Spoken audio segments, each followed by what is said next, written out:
600 pesos sa Plantro Matrix. Para 600 pesos lang yung puhunan ko In-invite ko si Alden, tapos in-invite ko din si May. Kapag nagkakaroon ako ng pair, meron akong 300 pesos. Bale, 300 na yung kinita ko, no? In-invite naman ni Alden si EJ, tapos in-invite naman ni Main si James.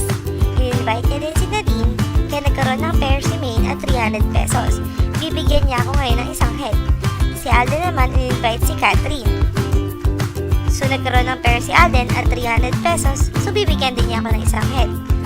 Since dalawa na yan, may pair ako at 300 pesos, so 600 na. Nag-invite din si Nadine ng 4, so 1, 2, 3, 4. May pair si Nadine at 300, so bibigyan niya ng head si Main. Another pair siya, so 300 at bibigyan ng another head si Main. So may pair si Main at 300, bibigyan na naman niya ako ng another head. In-invite ko naman ngayon si Kiray. Uy, may pair si Kiray at 300 pesos naman ako. So 900 na. Bawat isang taong nai-invite sa network ko 10 levels below, may 5 pesos ako. So 1, 2, 3, 4, 5, 6, 7, 8, 9, 10, 11. 11 times 5 equals 55. So 955.